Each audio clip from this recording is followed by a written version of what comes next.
Yes, here I am. So,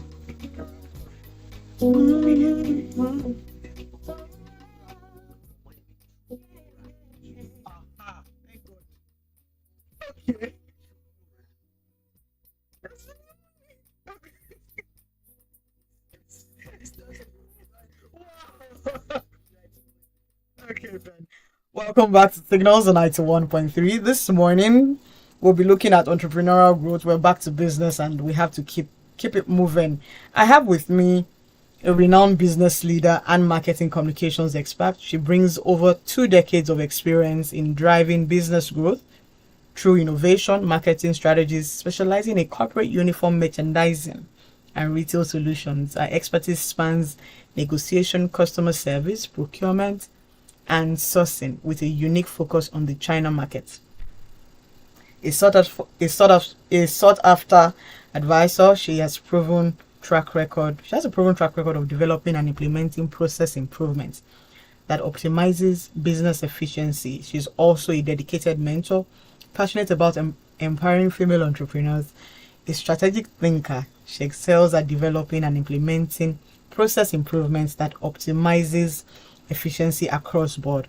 A passion for empowering female entrepreneurs drives a commitment to mentorship and support. Now, before I introduce her, I had to say a very special thanks to Professor MT Abdulrazak. So I'll tell you what happened. I always say that when you go out, try and network, sell yourself. I was seated and I was set up by an uncle of mine who said you should go and look for her, that she is. And I spoke to somebody else and he said, Adewunmi, you should have her on Signal. So yeah, I am with I promise not to murder the name, because if not, so let me respect myself and say that I have with me Omoyemi Chukwurah. Please say yes, say no, say yes, say no. Omoyemi Chukwurah. Chukwurah, aha. I'm standing on all protocols. So welcome to Signals on 91.3, and this morning we're looking at business growth. Now, you have had 2 decades of experience, and that's a lot. That's a huge lot. So well done and thank you. How has that been 2 decades after? This is 2025. If you look back. Entrepreneurship is not for the faint-hearted. That much I'm going to say. It gets better. Okay. It's been a journey of resilience, fun, and pain. It's a mixture of all, but then when you look at it, I think it's wow. That's something I saw in the profile that we're reading. You're big on efficiency. What is it about efficiency? So if you want to run a business and you don't have grit, especially in a place like Nigeria or anywhere globally, if you don't have grit, then you can forget it. One thing that I've realized that destroys businesses in Nigeria and probably impacting negatively on our growth is what I call the anyhowness of Nigerians. It's a phrase I've termed, I want ABC. You have done C, D, whatever, and I'm complaining about it. You're telling me, Madam, manage them like that. In that the same thing, show your customer, they will take it. So this is something that I personally find, very, very appalling. So I believe that you have to be efficient. You have to be, attention to details is very key. And you have to be principle-centered. Centered. If you don't know what you want to do, if you don't know what you want to offer, don't bother going into business. And I can't tell you I want a product delivered on the 1st of January. And you're telling me, madam, I tried. There was holiday. That's why I'm bringing it on the 2nd. That's not efficient. It's important that we know in our mind what we want to do, how you want to place your customer, and you ensure that you do that. It's something that starts from within you, even before you get a business contract, or you even have somebody saying, I want to buy this. So you have to be principle centered. I'm going to be efficient. I'm going to put grit into this. I'm going to give this my best. I'm going to succeed at what I'm going to do. For me, I take that as you fail proof it your business. So being efficient simply means you're field proof to your business, because if you know you will deliver, people will believe in you. And yes. So what can be done to that anyhowness? Because I think it's sometimes we think it's artisans alone, but it's not. The anyhowness of Nigerians is actually a plague. You said it's a plague. It is so terrible. We need a Moses to come and clear the plague for us. You encounter it from the market, from the market woman that is selling, to a supplier in the market. I've come to meet you. Oh, I want to produce this. You're selling fabric, for example. I'm giving an example. Yeah. I've come to you and I've asked, oh, I want to buy material to produce a sample. Which material do you have in bulk? And they say, oh, I have this. I have like 20,000 bundles of it. And then I pick the one I want. I make a sample. I show my client. My client loves it and say, oh, go ahead and produce 10,000 of this for us. And then I go back to my vendor in the market, who has and promised I say, me everything. Can I have all your 20,000 rolls? Because now I have a job to do. And say, hey, madam, I did not know you would truly come for this thing. Whoa. Can we use another one? But I said, this is what my clients approved. So this has, if you know how much this has slowed the growth of entrepreneurs in Nigeria, because you're going to go back with something else. One, you are seen as incompetent. Two, you don't look resourceful to your clients. And then it casts a kind of negative shadow on you, on your efficiency again, and your capability to deliver on what you said you can. Now, you have the capacity to deliver. You have your machines, you have your staff who are ready. You know you can produce that thing, but now, because of one person's anyhowness, you are not able to deliver. So it's something that we need to organize workshop, even to the rural people in the markets. You are coming to ask somebody, can you produce this amount of shea butter for me? I have another. Madam, we have a. And then you come and say, the quality we have is not the same one as you bought, but you can manage it. So these are the examples of the anyhowness. I mean, Nigerians will love to complain about our government, and the government are doing a whole lot to actually help us. But it starts with us as individuals. Do you have integrity in the place of your business? Because if that person had said, oh, I don't think I'm going to have enough of this, you're going to make another arrangement to ensure it.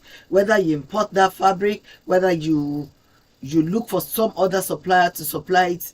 You know, you could have worked on your supply chain back end without going forward to embarrass yourself in front of your client. So this is what it is in Nigeria. Now, you're focused with the China market. What is it with the China market that is different from us? No idea, honest. And it's okay. And it's okay. Okay, so this China market is extremely structured. If I go to Tejo show now, for example, I will see people selling food, selling fabric, selling this. It's not really like that in the China market. So you have different province that sells different things. I know that if I want to buy household things, I'm going to Fonsha. I know if I want to buy IT related tech things, I'm going to Shenzhen. I know if I'm looking for general commodity, I'm going to Yiwu. I know if I'm looking for fabric, I'm going to Onzo. So you have areas that are dedicated to producing different things. So number one, it cuts down on you wasting time. And now you have like 100 floors of people selling the same thing. So it makes the product very, very competitive. Now you have factories that produce different things. For example, the 20,000 rolls of fabric I want to buy. I go to a factory and I say, I want to order these 20,000 rolls. They are going to produce exactly what you want, the quality that I want for me. If I come every month of the year to order that same thing, the exact same thing I bought is available. If I'm coming for 10 years, I can get that same thing. So that's structure in place. Yes. They asked me for my specification. It is produced according to my specification. So even if I get upset with this factory and say, I'm not working with you again, and I move on to another factory, because I have my specification, I'm getting exactly the same thing that I want. Now, this helps me to scale up my business, because that client that I promised to deliver 10,000 shirts to, I can deliver it. If they come to me tomorrow and say, oh, we love your 10,000 shirts, now we want to order 1 million shirts, I can still deliver it. So when you have expertise in a market like this, the sky is not even the limit for you. It's just a starting point. Because you can grow your business. There will be a thought-led process to everything that you do. You can think about what you want to do, how you want to achieve it, and you're going to get exactly that. So when you're talking to your clients, it's not like you're talking... You're scattered. No. You are talking with assertiveness, there's conviction, and then there is a confidence that exudes from you when you know that you can really do what you're doing. So if I'm talking with me saying, okay, I'm going to get my materials from a place like China, I'm going to tell my clients, oh, I'm 100% sure I can deliver this within a so period of time. This is the lead time for delivery. This is what I can do, because I know. But if I'm sourcing from Tejo, I'll say, let me get back to you. You know, we can do it, but let me just confirm that, you know, there's no process in thought. If we're not two people competing and one person is speaking like this and the other person is speaking like that, automatically the other person is going to get the job, because even me, I want to work with somebody that who knows what they're doing, who is giving me the exact date I'm going to get what I've ordered for, as against somebody who sounds unsure of herself. So this is one of the reasons. You have finally shattered the table. And it's good. Now, speaking of please, do you know how to speak Chinese? Just Mende. Very little. Okay. Because you speak so well about their provinces. But here back home, if somebody is selling, take for example, somebody is selling vegetable, the next person is selling vegetable, you're wondering, there's so much competition. I always wonder that, why do we have that? Why can't somebody just stay here and do the vegetable business, and another person is very far done? But now that you've explained, in China they have a province. So that's something that honestly I find very intriguing in China, because there's something we do in Nigeria. Like, let's say somebody is selling ugu here, yes, and the other person is selling, let's say, green. Okay. And everybody is coming to buy the ugu from the ugu person. You see the line for ugu is long. This person selling green, there is really nobody in front of her. I'm like, in Nigeria, you know that the next day that other person is going to go and buy ugu and start selling ugu too. But in China, you don't see them doing that. So I think that customer segmentation is quite clear, and they have demography that caters to them. Of course, there is a lot of ways in selling and doing business in China. That's a whole new topic, doing business in China. The speed to market in China is crazy. So they do these things. What it does, however, is that it brings competitiveness in pricing. Okay. So when I say they're selling the same thing, it might be a building where all they're selling there is buttons. I might be selling plastic buttons. You might be selling iron buttons. Somebody might be selling wooden carved buttons. They have different things, but you know that, oh, if I want buttons, this is the building to go to. So they're a little different in the things that they sell. But what I find intriguing about them is that maybe the person selling iron button is the person selling the most. You will not find the person selling wooden button, that she sells just a bit by, and then maybe because they have huge population in China. So I think there is avenue for different people's markets. So it doesn't bring about that unhealthy competition, but they are more focused on their products line, and they don't jump from business to business. In 1 year, you can find one person in Nigeria doing 20 kind of business. Because, you know, there was a time where there was this buzzword of multiple streams of income. Yes, there is room for multiple streams of income. I don't run one business. Okay. I have a retail business where I sell t-shirts, t-shirt dresses. I have a gift business where I do package gifts for corporate organizations, and I also do gifts for people's events. I have my production line where I produce uniform.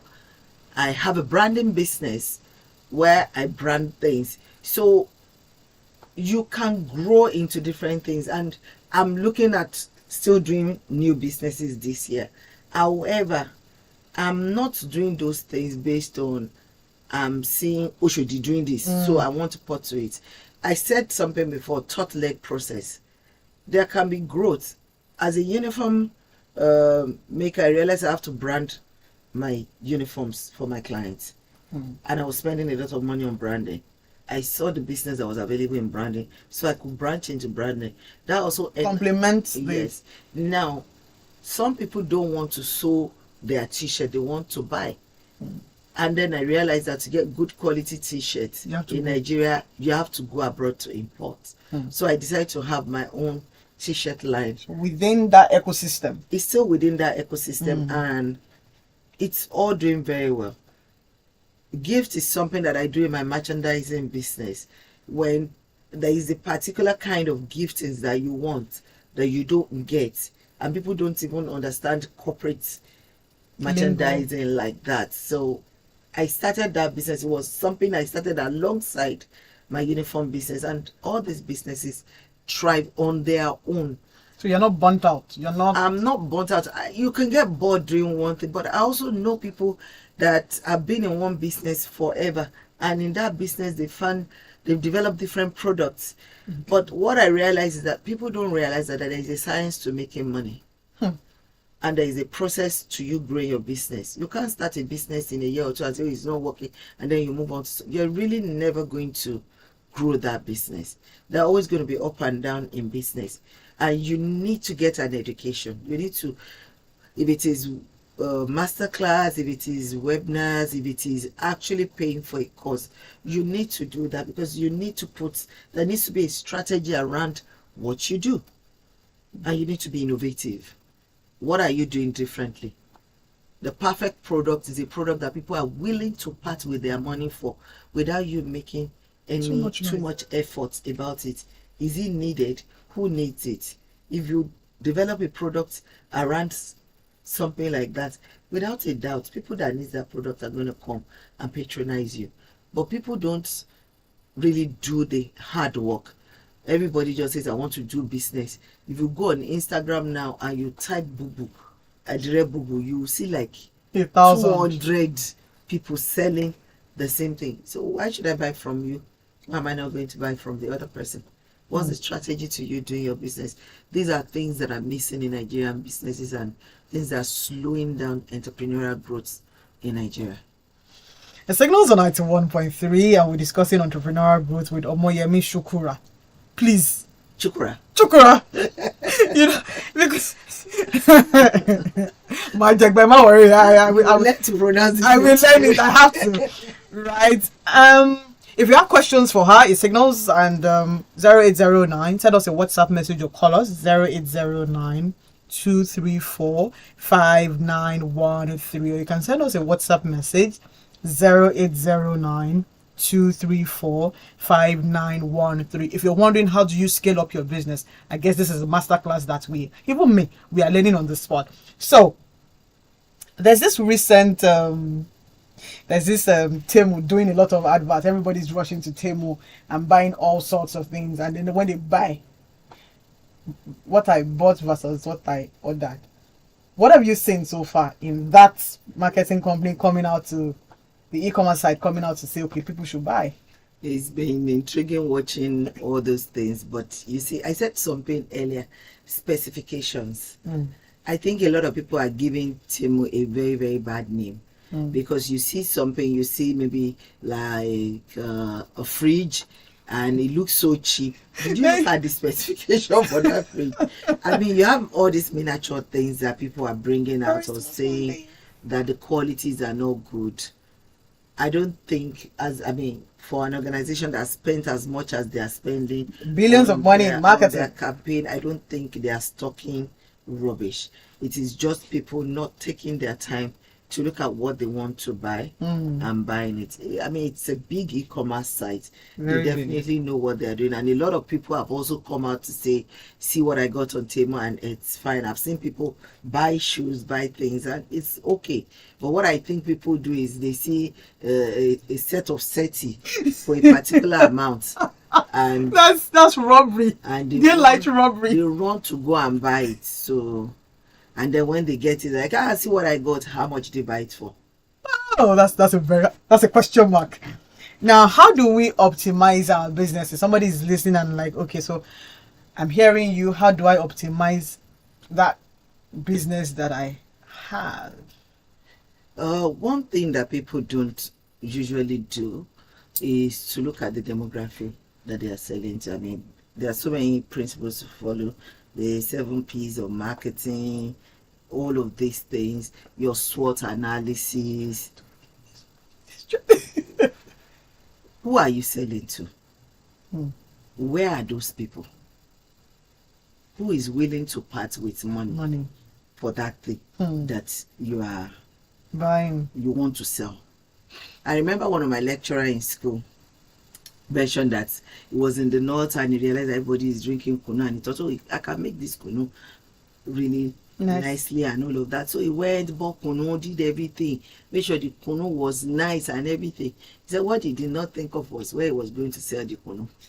So nobody was buying this kunu. Wow. So he was drinking kunu morning, afternoon, night.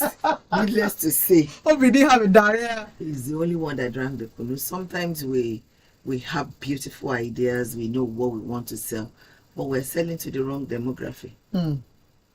You cannot do a high-end thing that you know that it's people in Ikoyi or Lekki that wants to buy it, and you want to sell it in Moshi. So now it looks like you're doing the business badly. And then you need to know who you want. What do those people want? Like I said, the perfect product is that thing that people are willing to part with money for. What do you want to do differently? So everybody is doing Adire and ad showcase, so in vogue now. Yes. But I know a lady that outfit goes for like 350, 400, and she's selling out. It's the uniqueness she brings to her design and the embellishment that comes with it. Some people buy it grumbling, but they will still buy it. But then you've gone to get the cheap Adire, there is nothing new, there's no innovation to your design. It's still the same design that everybody is doing, that you're doing copy and paste, and then you want to type that same price. No, because nobody's going to buy it from you. So you're going to complain, oh, I'm not selling. So you need to know who you want to sell to. Where are they? How much are they willing to part? So if I want to, you can target a particular demography. You know, I'm not going to sell more than this. I love doing mass markets. I love mass market. What does mass market taught you? Mass market, I can make maybe like I'm using 2 naira to sell something, but I get to sell to 40 million people. That's major money. But some other person might say, I'm a luxury brand. I'm only going to do 10 of this, but I'm going to sell each one 10 million. I should still make them. So each person has their focus. They know the market they are targeting. I'm not going to go and do something that is going to cost 10 million to sell to my clients. I'm cheap and cheerful, affordable luxury. That's what I want to do. I love discounts. I love and there's nothing wrong with loving discounts. I love bargain.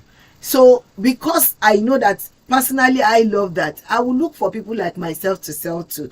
So, oh, this dress is nice, I like it. Yeah. I don't want to break the bank to get it because I can wear this today, I can choose to wear something. So I'm going to produce based on the mindset of a particular people in the demography, and those people are going to be attracted to my product. They will come naturally. So these are things that business owners need to look at. People just sometimes I want to do business. They will go and buy things and just start selling. Did you find out who you are going to sell it to? Who are the people that want to buy this thing? We don't do that. So that's why a lot of businesses really fail in Nigeria. Now, in terms of negotiation, because I read in the profile, what has stood out for you when you're negotiating? Because now you just said, and that leads me to the negotiation conversation. You like bargains and discounts. I love bargains. Why? Because it gives you an edge in business. So Gonjo, for example, is also a large commodity market in China, and a lot of Nigerians that go to China would naturally go to Guangzhou. For me, when I started going to China, because everybody is there, I thought to myself, we're all buying from here. How do I have an edge? So I started going inside villages in China where they have never seen black person before. You know, they will be following me, pulling my hair, touching my skin. When I'm in a place like that, I'm happy because I know I'm the first black person they are seeing. Okay. So I know I'm getting the best. I'm getting a huge bargain. So if I negotiate in that kind of place, I realized that, you know, I remember a time I went there. I went to like a village like that to produce school bags, and let's say I got my school bags for like 5,000 naira. When I got to Guangzhou, the people that were selling the bag wholesale, they were selling for like 15,000 naira in Guangzhou. So a Nigerian that has gone to China, who is buying at 15,000 and I bought for the price that I bought, when we come to Nigeria, can our price be the same? No. So that gives me a market edge in business when I come, because they're like, is it? I've had my clients say, is it the same thing as what the other person brought for us? They will look at it and say, it's the same product. Madam, did you steal this thing in China? I get that all the time. Did you steal this in China? I didn't steal it, but I just chose to go in a bit because I want a bargain. I want to be able to have that negotiation power when I get back home on my products. What about language barrier? Oh, Google makes things easy. Oh, nice. So you can use Google Translate. You can talk to an agent, but you know, agents sometimes swap people, and the language is not so difficult to understand if after a while you've listened to it. And they have an amazing e-commerce site in China, WeChat, that translates for you in their language should you need to. So language barrier is not a thing for me in China at all. The signals are 91.3, and when you're dealing with people and you dealt with Chinese and you've dealt with Nigerians, I'm not putting you on the spot, but I'm saying, who gives you more edge in terms of you're discussing with them and you come back home and you're looking at their own structure of business and you're looking at our own structure of business? Without a doubt, the Chinese business and e-commerce is huge and is big. But you know, people are people. Yes. Chinese are human too. You have amazing Chinese people, you have amazing Nigerians, amazing Africans.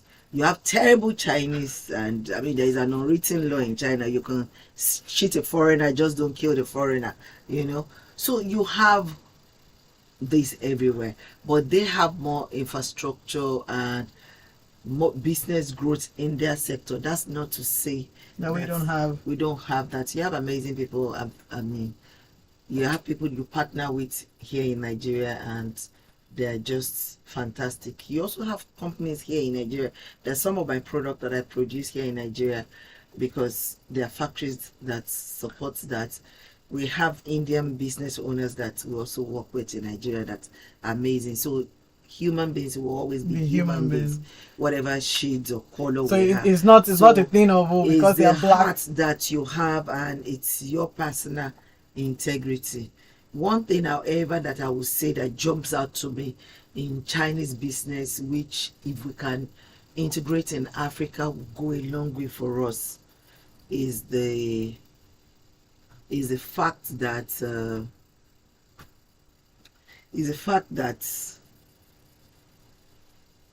they have something called guanxi. Okay, what does that mean? Guanxi is like the biggest thing in Chinese business, which is like your business network. Okay. So if you're you have a strong, solid network. So if you're my guanxi, which is like you're in my business network, we have business dealing, and you do it with integrity. I can take you to my friend tomorrow and say, Oshodi is my friend. Please give her 1 container of this thing. She's going to pay, and they're going to give you. So this has helped. Their word is their bond. Yes, to grow immensely in China. So when you are in the right network, you grow very fast.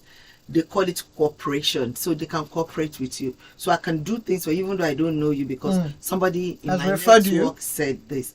However, if you mismanage that network with one person and the person says, oh, you're a terrible person, you can be a billionaire today and your money will be useless in China, because they're going to tell everybody in their network, we're not doing business with this person anymore. So even if you go with billions of dollars and say, oh, I want to buy your entire container, they'll say, I'm not selling to you. Whoa. That's So this unwritten rule guides business practices, and that's why you see them doing very well. So it's an important thing, and if it's something that we also do here, you know, the Chinese will help each other. You go to a factory and you say, I want to do 10 million pieces. They say they can do it. I'm always wondering, how can you alone produce it? But that evening, you will see him having dinner with 20 other people that are doing exactly the same thing that he's doing, and they're sharing that business, and they're going to deliver it. Everything is going to look the same. They're going to collect your money, share their money, and do it. In Nigeria, you do that thing. Even the person you are calling is looking for how to go and meet that person that has given you the business. So it means there's no strong integrity. Yes, so integrity is missing in our business dealing. They're going to go and meet that person. Do you know this thing that you're giving Mrs. Chukwurah? She's doing it with me. I can do it. I can even, I've told you the person is paying me 10 naira. You go and meet the person. I can do it for you at 8 naira. Personally, that has happened to me over and over and over and over again. So that's something that is affecting our growth, because you find out that these 20 people that you have given this huge business to, the next time you go to their factory, they have all upgraded. They have bought more machine to be able to do more. So they build capacity together. Okay, then we'll go for the short break, and when we come back, we have more questions. If you have questions, please don't go anywhere. We have a lot more to learn. Okay.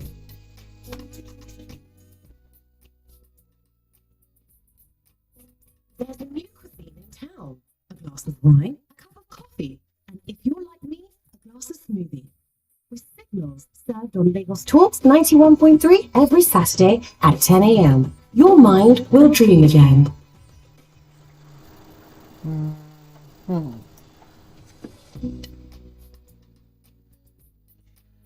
you.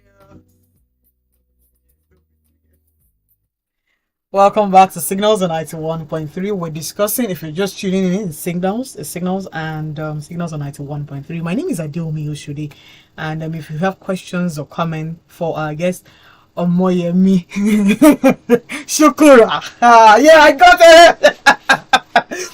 You can call us 0809-234-5913. We have a renowned business leader and marketing comms, and she's also the CEO of Sims and Stitches, because I'm wondering, we're going to mention that, right? If you have questions for her, send us a WhatsApp message.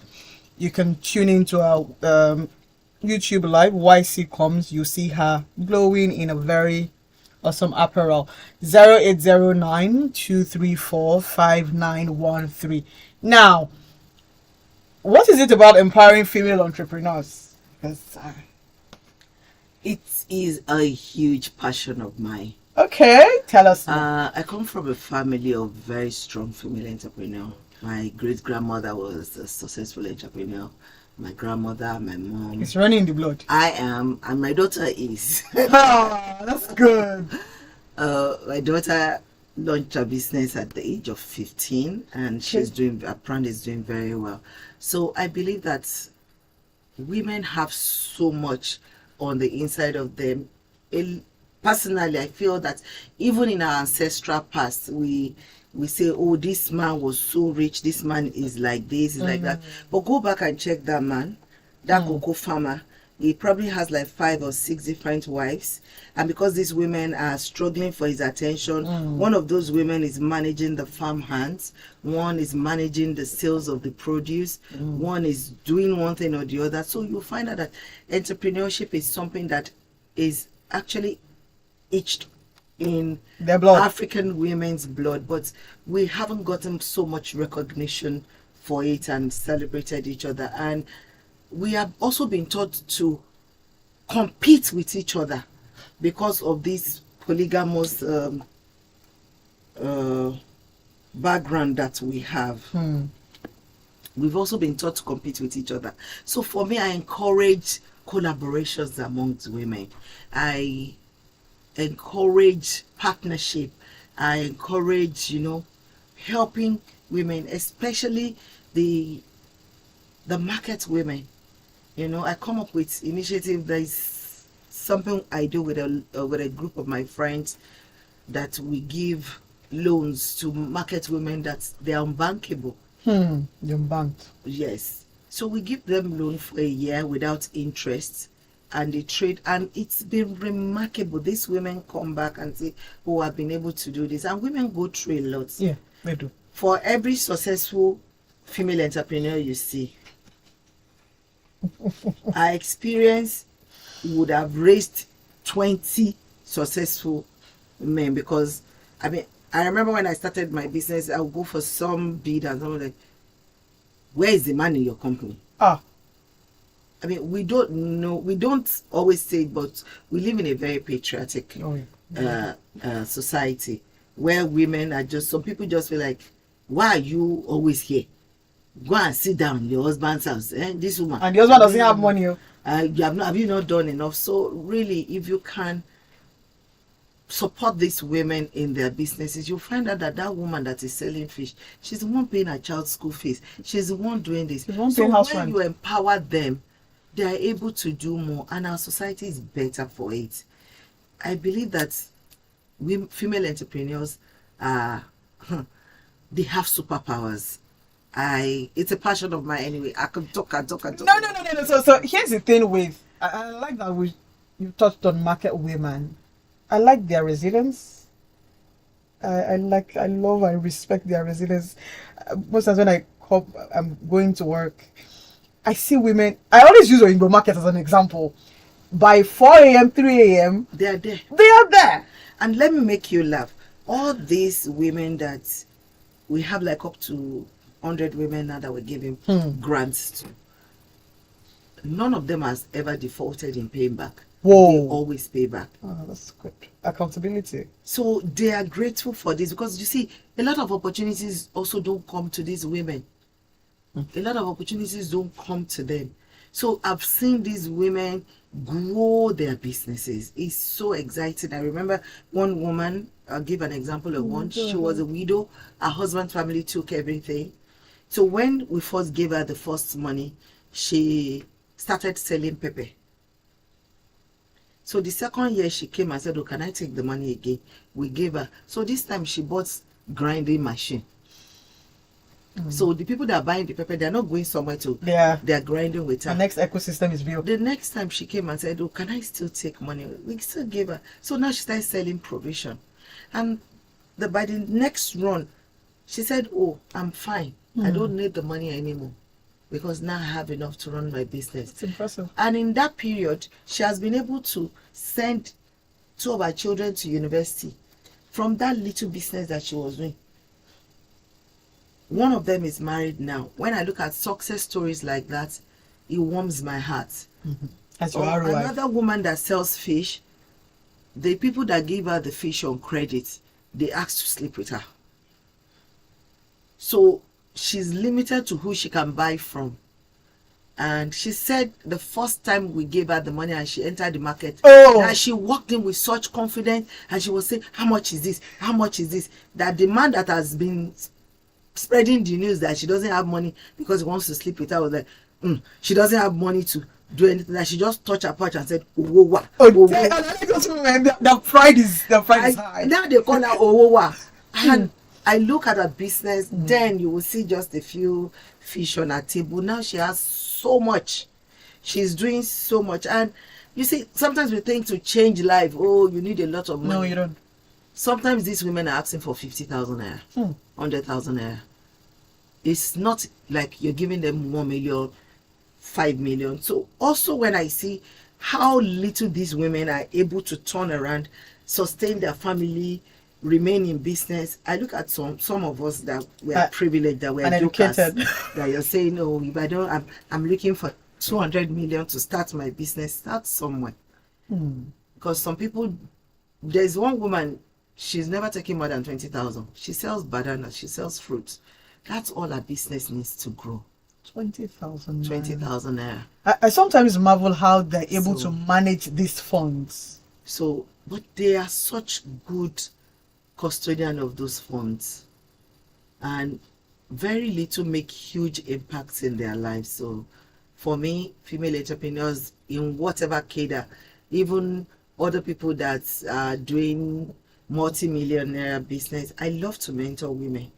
I love to sit down and say, okay, where's your mind? Where are you going to? What are you doing? And I've seen results of people, because sometimes you just need somebody else to hold a hand, or some other mind to banter with, to be able to, you know, make good decision. And sometimes we all need experiential knowledge. There are a lot of areas that I have failed.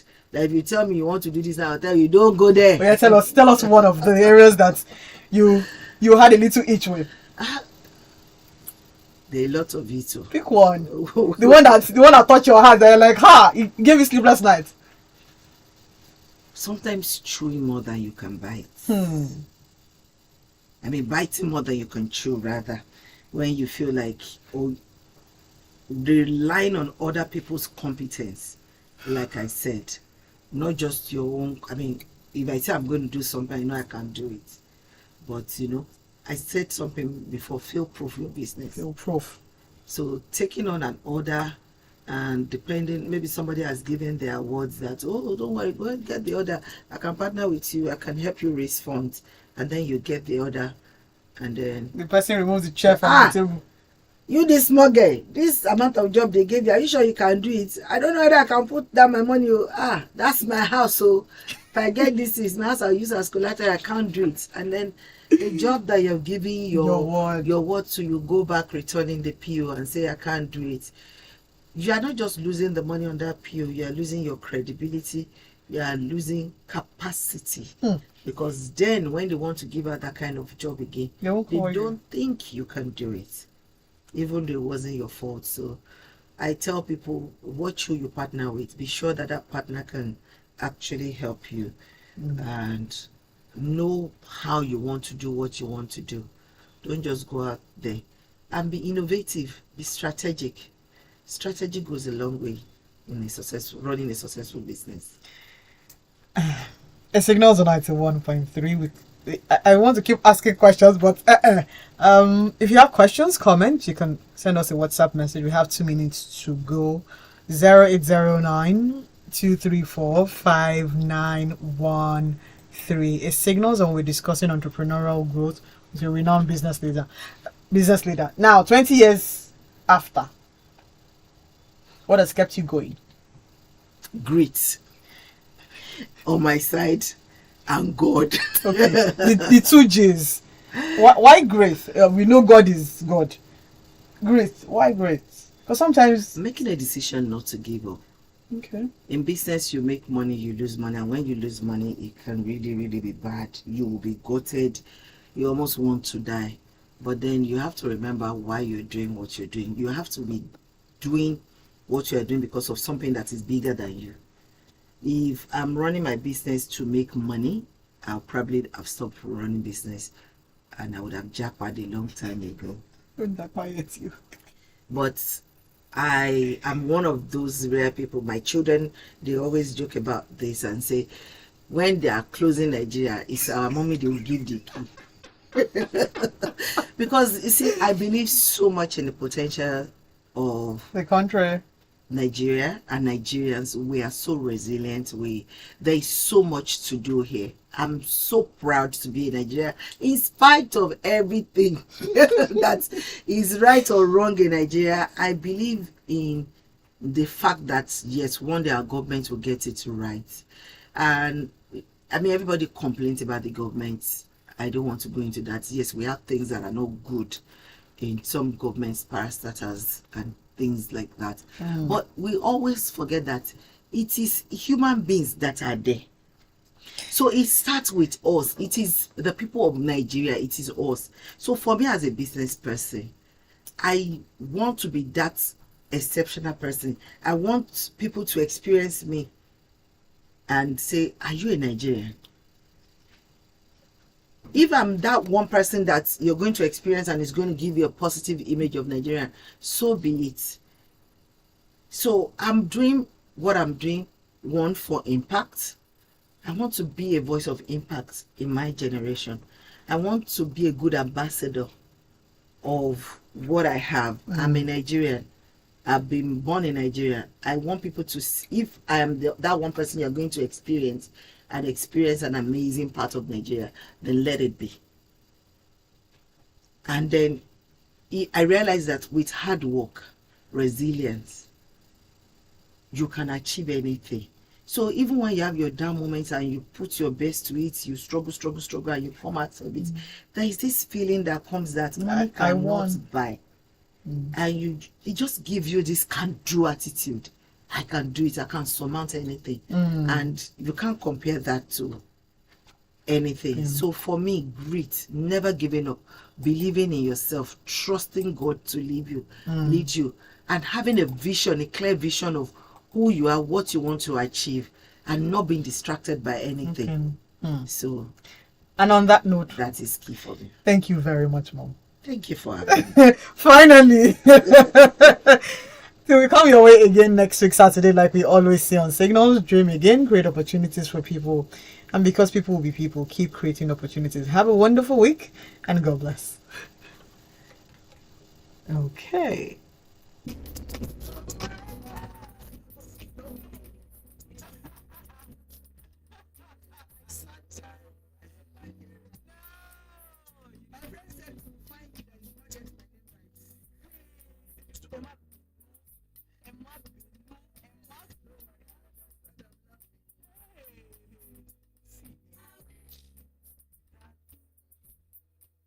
That okay then, where are you? It's okay.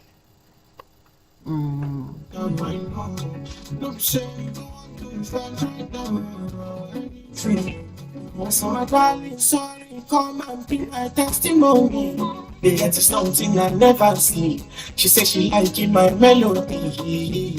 I said, my darling, sorry, come and be my testimony. Okay. Something I never Let's take see. pictures before you go. I give my melody. Let me tell you that it's something. Stop. If you leave me, if you leave me, come in. Let me tell you that it's something. So If you leave me, not follow me. yeah, yes. You know, I say no. She bought for me and she calling me. Thank you so much. She told me to do. And now I don't See the I I was already praying. Beautiful. Let me say too.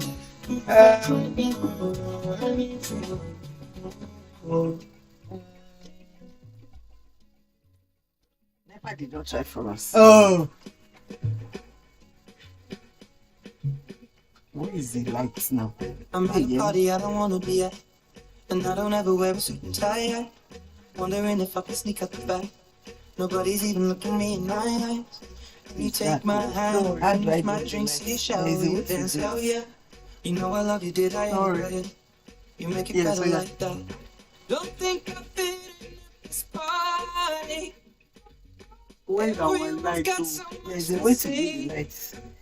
Yeah, I always feel like I'm nobody.